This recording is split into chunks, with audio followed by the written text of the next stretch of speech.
is Ashley Nash. I think she's on here on her phone, so you might not see her, but Ashley is a mental health professional, mental health counselor, and she has a way to break down the concepts of mental health so that they're digestible. You know, you can understand it and you can relay your feelings in a way that's easy for you. So we asked her to come today to talk to us about clarity and kind of how to work out those feelings that we have. Sometimes we can have anxiety when it comes to working with our horses or working with trainers or trying to find a trainer to work with. So that's what she is going to talk to us about today. We have 2 videos today that we are going to share, and then we're going to open the floor for questions at the end. So we will go ahead. I'm going to share my screen. Does anybody have any questions before we get started? No? Let's look at this poll really quickly. Share the results with you guys. So the question was, where are you? Oh, well, it's supposed to be, where are you with your horse goals? 3 out of 8 of you said that you know what your goals are. 2 of 8, 25% of you said you're not sure what direction to go in.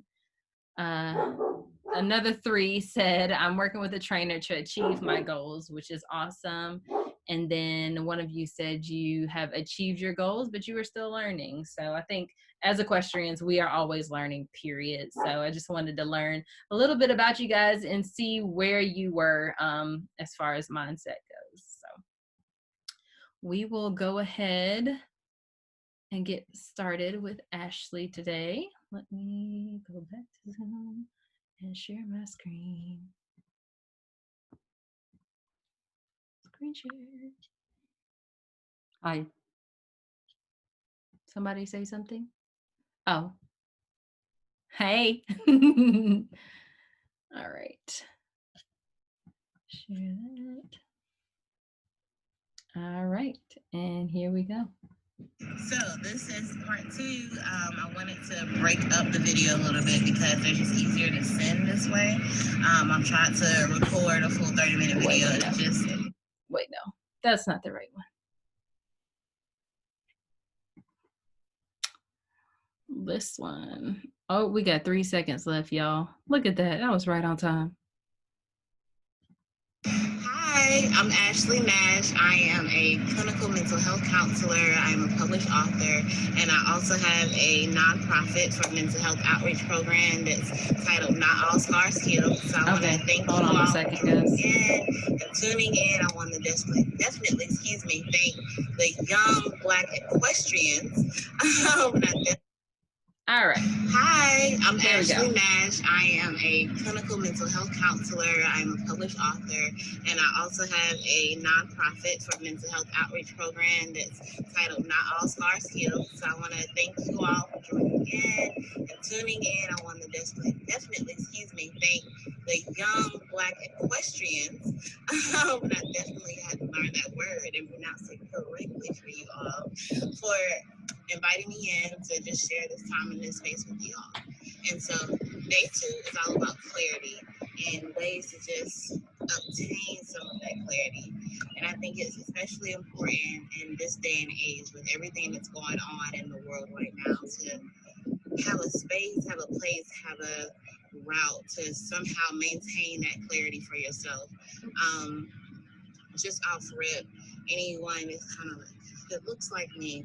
I think that taking a break from social media right now and just taking a breather to obtain some of that clarity is definitely useful during the time right now. So although we might want to use this time to rally together, I definitely want you all to make sure that you're pouring back into yourself and you're taking care of yourself first, because we need you. We need you at your highest.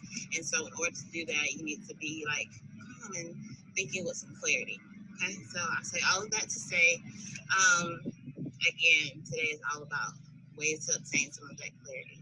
And so anyone that works with horses, you all are already in a position to have this space where you can really utilize that in obtaining some clarity and getting some outlook and just getting some peace. With horses, they're kind of like us in a sense that they're able to pick up on our emotions and they're able to react with their own emotions. So it's very important that when you go and you're working with a 900 plus animal, that you have some calm emotions, like you have some clarity on you right now, because you don't want to go and start working with your horses and then pick up on any type of energy that's not quite ideal. Sorry. I like to, work outside. It just seems more natural for me. But in doing such, you just have to adapt with the elements. I'm in their world, so I'm just adapting. So that's what you always see me doing, adapting to their world. But getting back on the track of what we're here to talk about today, and that being clarity, I want to start with some things that we can do inside, because I think that when we first wake up in the morning, your first thought may be to, oh, I'm not feeling the way I want to be feeling. I'm not feeling ideal, and your first thought might be, hey, let me go hang out with my horses because that gives me some clarity. But prior to doing that, it may be beneficial for us to just get some peace within ourselves, so that for when we do go out and, tend to our horses, they're not picking up on that less than ideal energy or that less than ideal mood that we have. And so while you're inside, I know that the first one I'm going to talk about is pretty cliche, and you're probably thinking, oh my goodness, I breathe all the time. I'm clearly doing it. I'm good at breathing. I don't need anyone to teach me how to do that. But what deep breathing does is it's more mindful, and it adds that additional piece of saying, okay, yes, I'm breathing, and that's natural for the majority of us, but I'm breathing now with more intent. And so I'm breathing now with more purpose to where my breath is going. And so a good route of doing that is deep breathing or tummy breathing. And so tummy breathing or diaphragmatic breathing, whatever helps you remember it best, is going to just reroute where we're taking in our air and redirect where that air now is going to better benefit how we're going to clear the space and gain that clarity that we're looking for.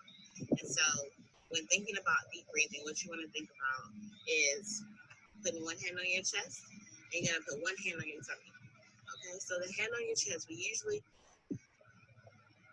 take in a lot of air through our lungs, and so we usually have our chest inhale and exhale pretty, simultaneously to get that breath going. But what diaphragmatic or tummy breathing does is it redirects that preservation, and it redirects that intake of air into our stomach. So once we do that, we have a better and a clearer route to getting that oxygen to our brains. And so hand on your chest and one hand on your stomach. The hand on your chest, you're not going to want to feel that move a lot, but the hand on your stomach, you should feel your stomach inhale and exhale. Okay, so just think about having a food baby and being a little bloated. You should feel that on your inhale, and then on your exhale, you should kind of feel back to your traditional state in your body. Okay, and what you want to do in adding a mindfulness aspect to this is that we're gonna count our breaths. Okay, and so on an inhale, we're gonna count for 5 seconds. We're gonna hold that breath for 4 seconds, and then on an exhale, we're gonna exhale for 7 seconds.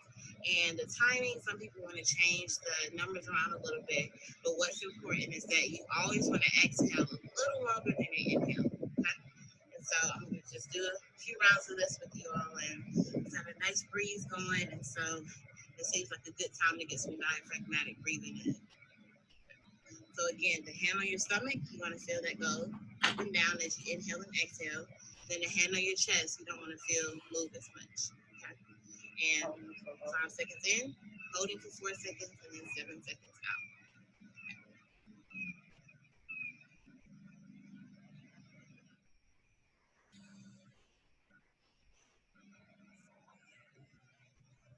And it's important to inhale through your nostrils and exhale through your mouth.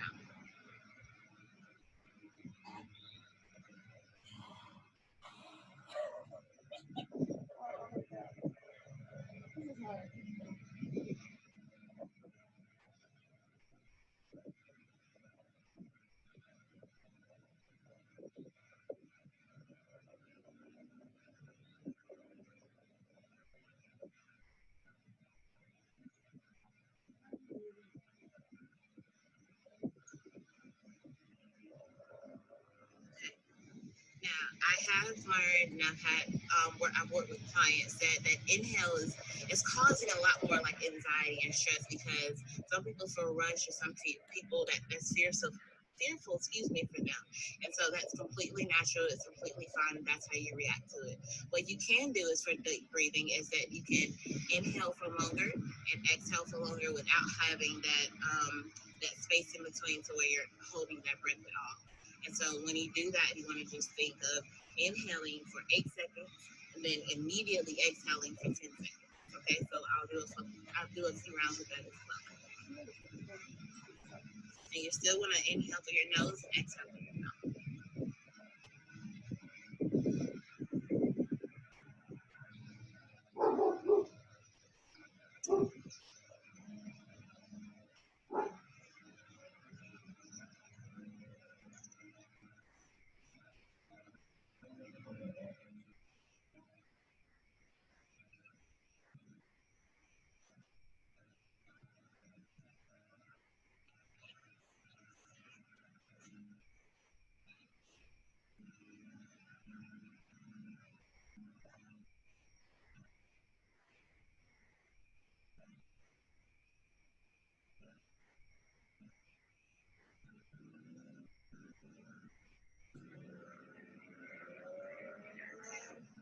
Alright, so I want you to try this first because deep breathing, tummy breathing, it's been the easiest to like adapt to your life. It's the easiest to do whether you're in public, at home, whenever you kind of need to do that.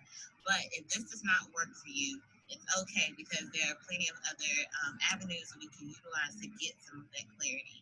And working with some of that, I like journaling, and I like journaling personally and professionally, just because it allows us that space and that complete um, unbiased, opportunity to really like be our most vulnerable selves. Because who are you to judge yourself? I know we can be some of our harshest critics, but when we really get down to who you are as a person, that's what journaling allows us the space to do. To say, okay, you know what? This is who I am, and do I accept this, or do I want to change some aspects of who this person is? And journaling allows us to see that and be more accountable of what we want our lives to look like, or if we don't want any changes, how to maintain the life that we have. Something else that I like to do as far as like gaining some clarity on the inside is having a mantra. Having a mantra just to kind of repeat to yourself, whether it's in your head, repeat to yourself out loud to get your day started. One of my favorite mantras happens to be the person that you need to be when you're younger. And that just for me reminds me that hey, there is a little girl that is, in need of someone that looks like you or that has like your voice because you used to be that little girl, or even a little boy. To see like my younger brother growing up, he didn't have certain spaces to where he didn't, have his full space to be vulnerable.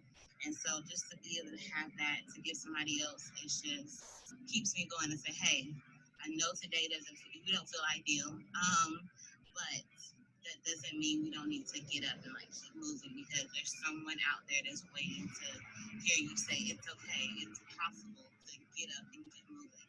And so be the person that you need to be when you're younger is my favorite mantra, but definitely find one that works for you, find one that's true to you. And when you're doing things, I want you to be as honest with yourself as you can because if you don't believe what you're saying, then it's not gonna, there be no work or fruition or any progress towards it. You have to believe the words that you're saying. You have to buy into it. So it's definitely gonna be something, a tool that you can utilize. And so I say all of this to kind of get us started before you go out and start working with your horses. But it's easy to transition some of those same things into working with our horses.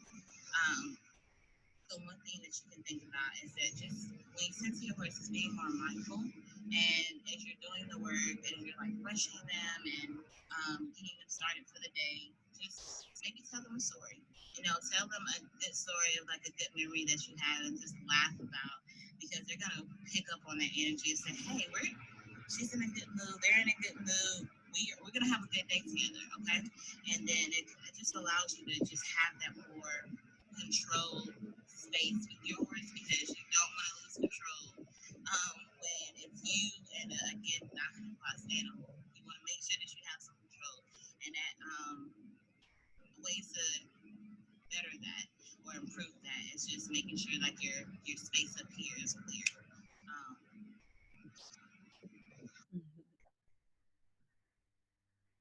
right. All right. We will go to our second video.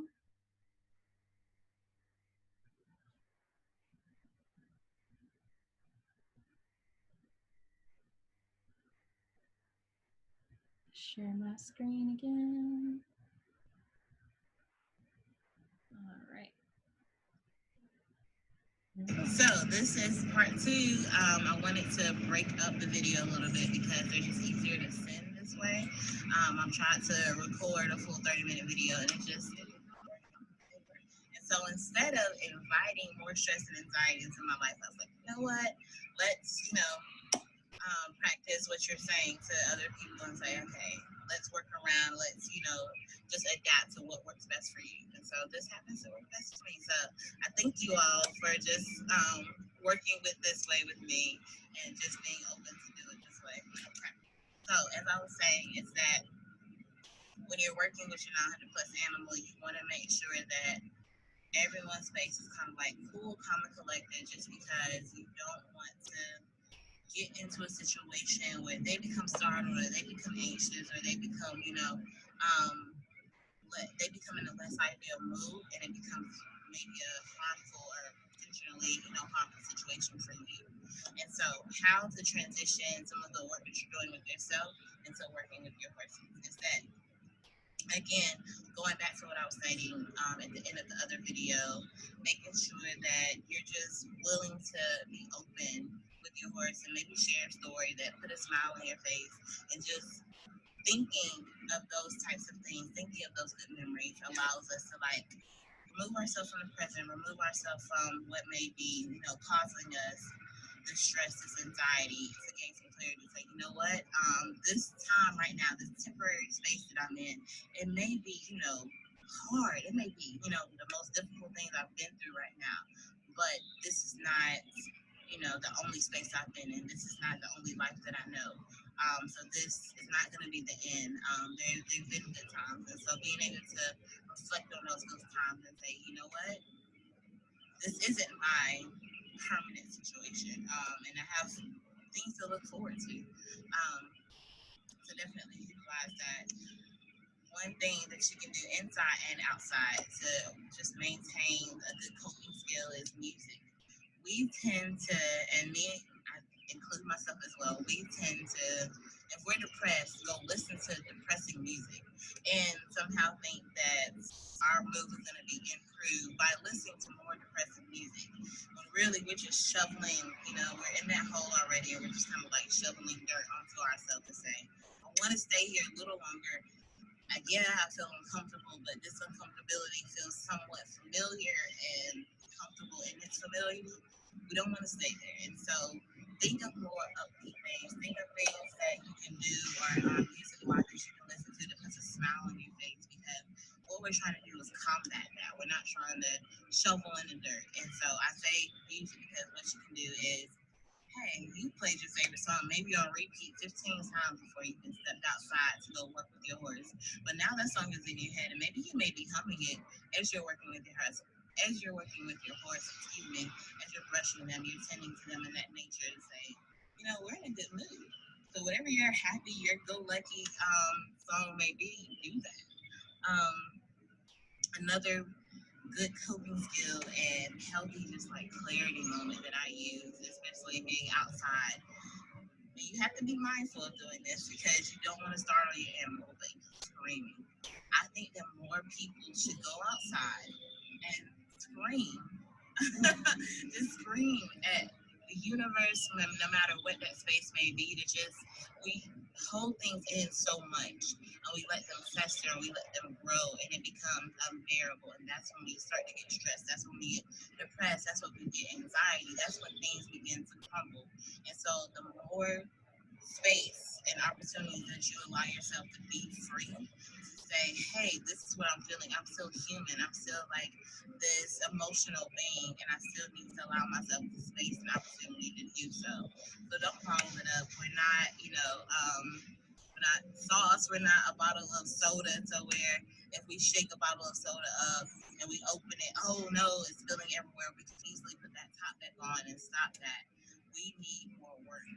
Okay, we're so functioning human beings, and we need to put that work into ourselves and say, hey, we're not working at our best right now. What ways can we do to, take that top off and leave it off for a while, So we want to make sure, yeah, if you need to scream, just do it. What a lot more stuff.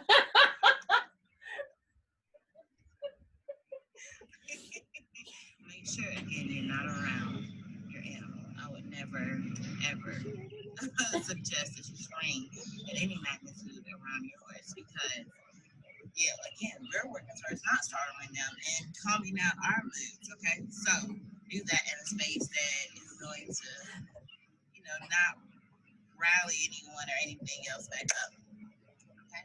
And so, yeah.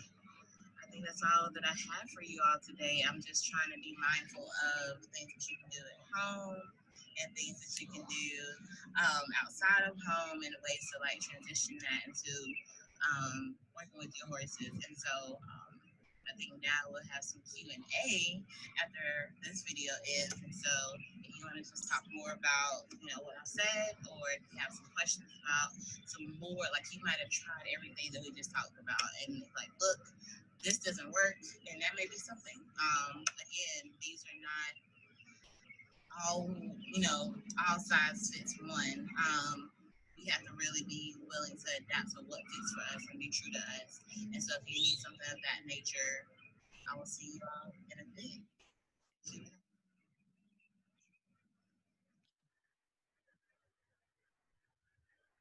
All right, Ashley, thank you so much for that. I was like, oh my gosh, she's gonna scream. That was so funny to me. I hope that you guys got something from that. I was over here taking notes like, yep, let me figure out what works for me, what I am doing, what I'm not doing, and what I can do. I definitely like the deep breathing. I feel like for myself though, I focus so much on whether or not I'm doing it right, and then I end up coughing, and it's a situation. But I'm gonna go ahead and unmute you. If you have any questions and you don't want to say it out loud, feel free to drop them in the chat, and I can ask them for you. Ashley is here to answer questions for you guys.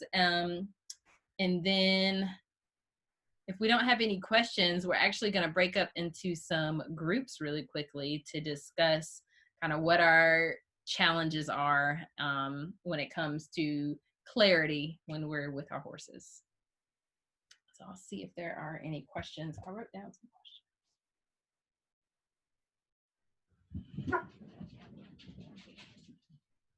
questions. I apologize for my dogs. We have not been here for very long, so they are all ramped up.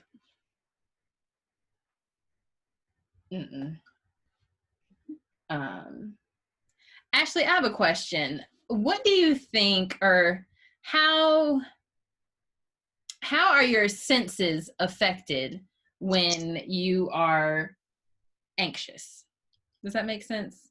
Like, I feel like as we have to be, aware of our surroundings, but how does anxiety affect the senses like that? Everything. So anxiety has a way of being greedy.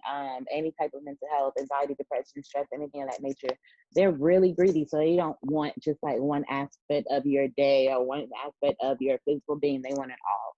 So we start to develop some physiological triggers like our hands sweating.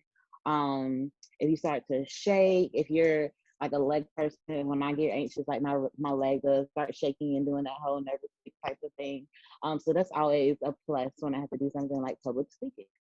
So our bodies react in a way of it's dangerous. And so imagine facing a lion in front of you. Like you don't know what you're gonna do, and our body reacts as going into fight or flight mode. And so that's ultimately what anxiety does. It takes any type of situation that makes us uncomfortable or that our body presents as dangerous. So any situation that may be like meeting a new person, doing a presentation in front of people, anything of that nature, it still reacts the way to say, hey, no, that's the lion in front of you. And you need to be prepared to either fight or flight. And so the lack of clarity that happens is just because once that happens, once our amygdala, which is that switch in our brain that says, hey, you're in danger, switch on, get in your like attack mode or get in run mode. Once that turns on, what happens is that most of our oxygen in our blood, it goes through our extremities, and so our legs and our arms. So because we're getting ready to fight or we're getting ready to run, and so we're going to need all of that strength to be in our extremities. And so what deep breathing does, that's why I like to start with that one and really like hone out that. By controlling where you're taking in that air, you start to redirect your nervous system. And so your parasympathetic nervous system is one like your, hey, it's something going on. It's your system that kind of controls the anxious part of your body. So once that turns, we're trying to, so once I feel like hand sweating or you're sweating period, we start to head. Hey Nash, you're breaking up a little bit. Again, Sorry, I don't want to interrupt you, but you're just breaking up again. Can you back up to where you said parasympathetic nervous system? yes. So your parasympathetic nervous system is the part of your nervous system that kind of tries to tell the anxious part of your body, like, cool down. Like, dude, you're okay.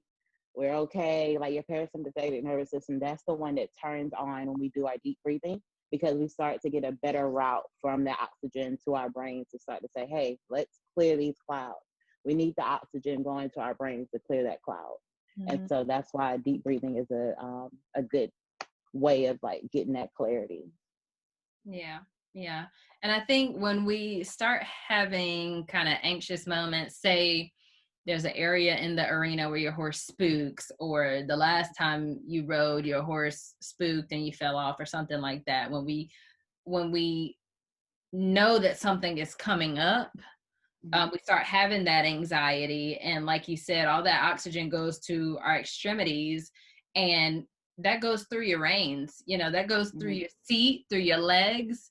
So when trainers, they like to say quiet hands, you might feel like I'm not moving my hands a lot, but the sheer energy that, is flowing from elbow to their mouth is making it not quiet. You might not feel like you're a little fidgety in your seat because you're trying to be okay with it. But like you said, that amygdala, it's part of your biological processes. It's going to happen no matter what, so you have to kind of train yourself. And like you said, with the deep breathing, just before you approach your challenge, prepare for that anxiety and figure out, that's why we have you here today, these things you can do to kind of work yourself through it as you approach it, so that you don't push that same anxiety off to the horse. I know a lot of times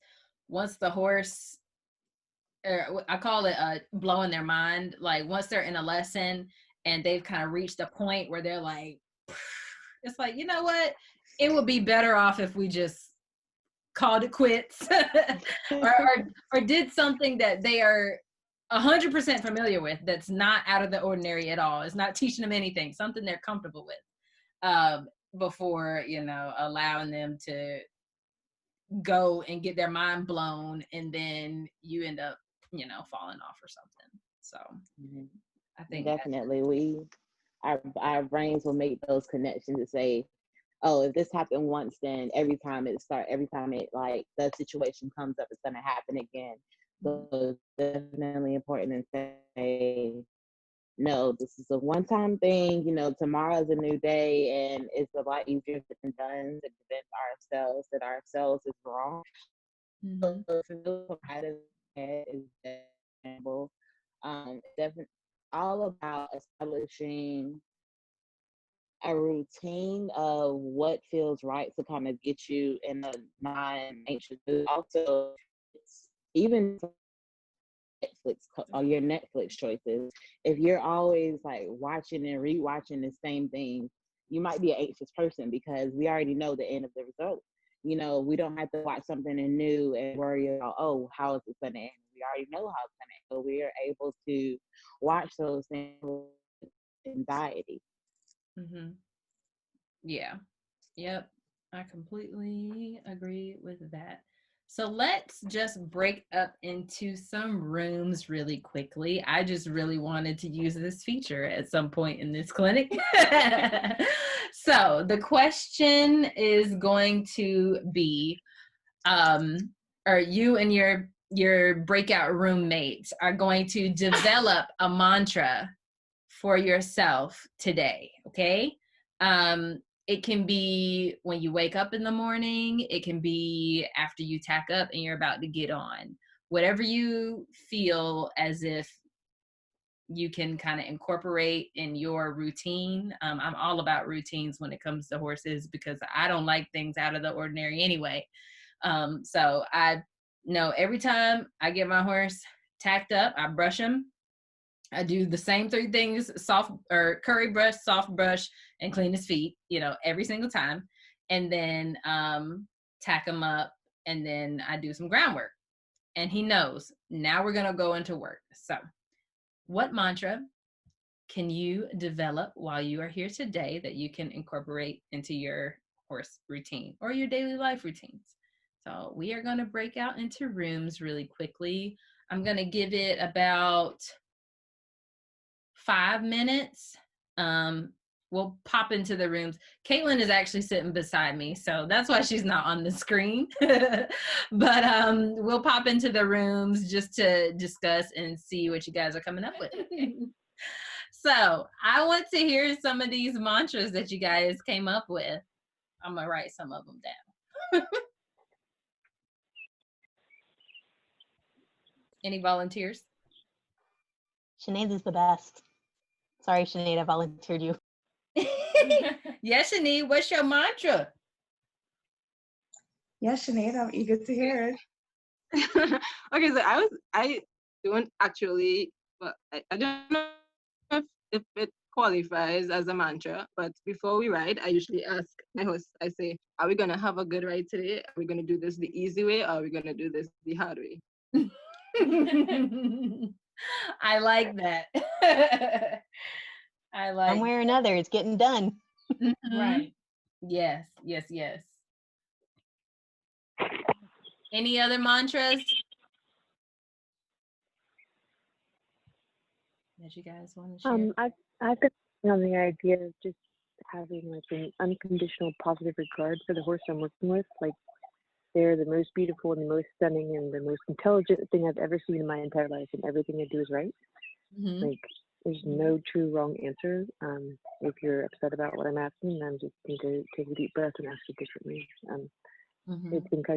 It's been helpful for some of the hardeners I've been working with, and they really seem to enjoy coming in and doing things. I just am thrilled to hear about the police horse work, and it's fantastic to hear from other people and apply that to what I'm doing. So thank you for tuning in. Of course. I think that's a good perspective as well. The horse's answer is always right. It's, are you asking the correct question? I know that, but go ahead. Oh no, ma'am. I'm sorry. I'm just staring at the goose and hoping that they will be quiet for this phone call. Not gonna work. Okay, well, please continue. I'm sorry. Okay, no problem. I'm gonna put you on mute because they're trying to tell us their mantra. All right. So I know in the group that we hopped into, was it Kayla or Allie? I can't remember which one went first, but that's me. Allie, yes. Allie has the thoroughbred? Yes. Yes. And she was just saying how she's super high energy and kind of gets anxiety. What did we decide on the mantra for you? Deep breathing and talk it out. I'm going to discuss and talk to her about everything I'm going to do and see if that helps her from sensory overload. And I like that idea a lot.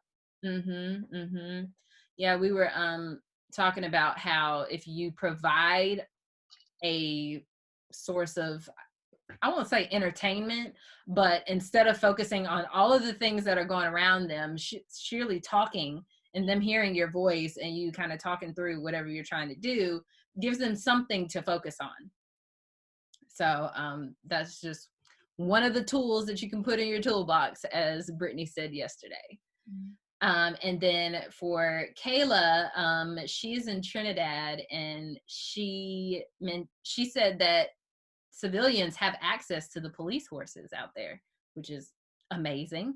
And so she gets weekly lessons on the police horses, and one week the horse can be great, the next week they're questionable. So it's probably from inexperienced riders hopping on them and doing weird things. But I think that, just trying to have the best ride, whatever day, whatever horse, whatever they experience in in their week, just trying to make the best out of the day. And then when there are distractions or there is anxiety or stress, looking up, where you want to go, not down at the horse, because you don't want to go down, and going forward, pushing them forward, moving their feet. If usually when they're standing still, from standing still to abrupt motion is what catches people off guard, versus if you're already walking, and then they kind of step to the side or jump to the side, you already have motion kind of behind your ride. So you don't want to, you want to keep them going forward and talk them through it. So and kind of be that support system for them when they reach these anxious moments. So I hope that everyone got something from this today. Ashley, thank you so much for giving us these tips today. I'm going to write them all down and stuff and kind of put them in a little post so that people can come back and revisit and figure out how many seconds they need to hold the inhale and all that. So thank you guys so much for coming on today. If you guys have any questions, feel free to shoot it to us. Our email, Young Black Equestrians, T as in Tom, P as in Paul, @gmail.com, on Facebook or on Instagram. Or you can visit our website, youngblackequestrians.com, for more information or to answer any questions or ask any questions. All right. You guys have a fantastic night. If you have questions, hold on, let me look at the chat. I don't see any questions. So we'll go ahead and let you guys go. You guys have a fantastic night. Thank you. You're welcome.